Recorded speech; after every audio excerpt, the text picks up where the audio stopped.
Yo, welcome to my channel. Essentially, this is my Forex diary slash vlog slash YouTube channel type thing. I haven't put a name on it yet, but pretty much I'm just going to be putting out content and videos essentially for other traders so I can pick up little tips from them, hopefully teach them something in return, and just so you can follow me along on my journey to being fully funded. So my name is Lennox. I am a Forex trader. I am not funded yet. Soon to be, hopefully. I'm currently nearing about 2 years into my journey, starting from scratch, really. So for my first year, I had a mentor.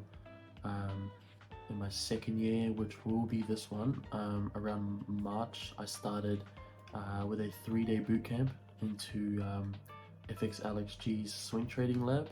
That went really well, so well that I got his full strategy now, and I trade pretty much exactly the way he does. So my main form of trading is swing trading and intraday, but mainly swing trading.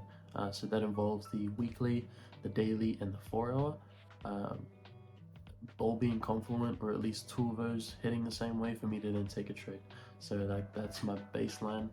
I will show you more on my computer in a second. I don't trade ITC or whatever that is. I've never really messed around with it. Sure, if it works, it works. There's no holy grail trading strategy. You'll find that it's mainly about 10% technical analysis or fundamental or whatever you do, and actually 90% psychology. And one of the ways I've found to combat this is ensuring that my outside life is doing just fine and really in a functional way. Really, I have to be, or don't have to be, I like to be eating well, training, with a tidy room, which is what I need to do right now, as well as, other things, drinking enough water, getting enough sleep. That's a big one. Getting enough sleep is a really big one. It's actually part of my trading strategy. If I don't get at least 7 hours on a day that I'm supposed to be trading, I won't trade. I'm probably boring you out just continuously talking about this. So what I will do is, well, first of all, I will let you know that I am in a phase one of a 10k USD challenge with Rocket 21 at the moment. And I'm going to show you right now how, where, what, and why I took my first trade. So welcome to my trading view. So as you can see here on my screen, we've got my first trade that I ever took with this phase one of my Rocket 21 challenge. It's a 10k account. If I just press the replay tool, I'm going to go back to the day that I took it, which I believe was last Tuesday. So it's been a week now that I've been holding this. So like I said, I'm a swing trader, so I take trades off the higher time frames. So I need at least 2 time frames in Confluence, being weekly, daily, and 4 hour, to take a trade.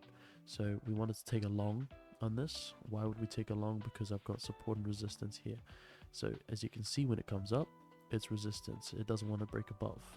But when we do break above, what does price tend to do? It tends to impulse and then retrace, which is exactly what NZD JPY did. So where would you want to get in? You'd want to get in at that potential higher low. It's not confirmed yet until that previous high is broken. So if we scale in, well, let me actually start off on weekly. So on weekly here, we would have been looking at something like this. Now, I was assuming, because we have, obviously we finished bully. What am I talking about? Bully. We finished bullish on this previous week. You've got the wick to the upside. Now, essentially, I wanted it to fill it in with another bullish week, which isn't crazy to expect. Considering how this pair moves, it tends to move in waves. So I would like it to fully push up and then retest here.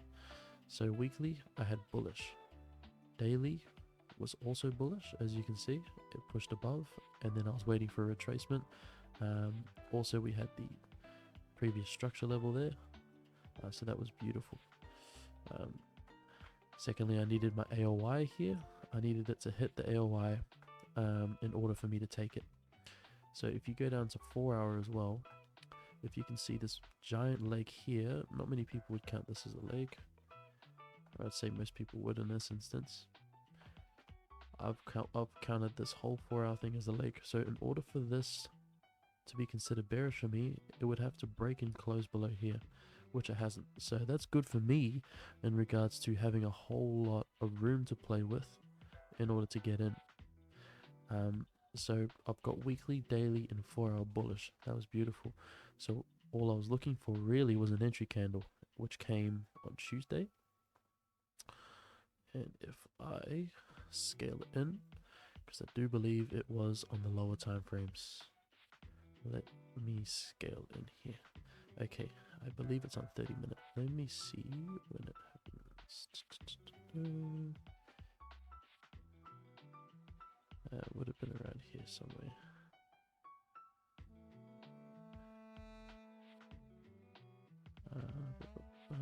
Breakdown.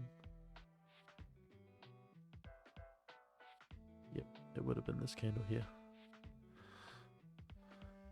Obviously not the greatest candle, but that is a variation pattern. And I'm going to show you why in a second. But first of all, let me give you my reasoning as to why I entered the trade.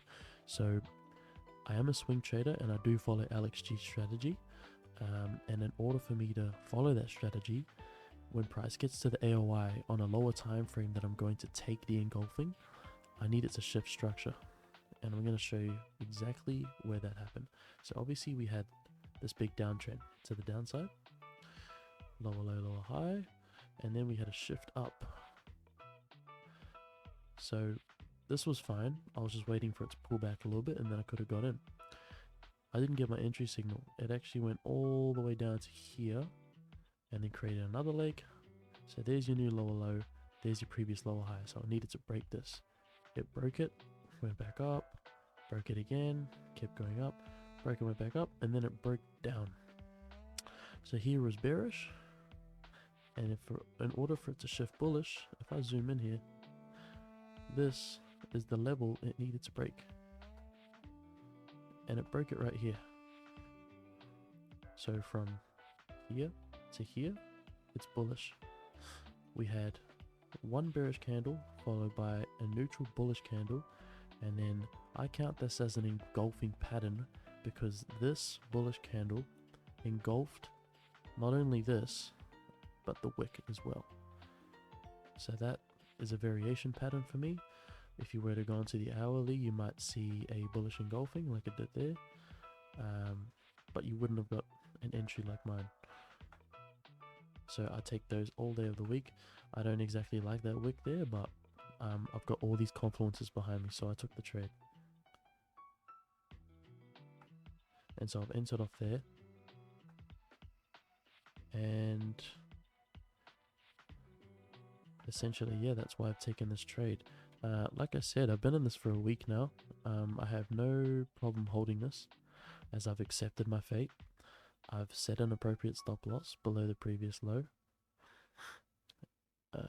So if you see here, we've got about 22 pips below that previous low, and I give it a 5 pip breathing room.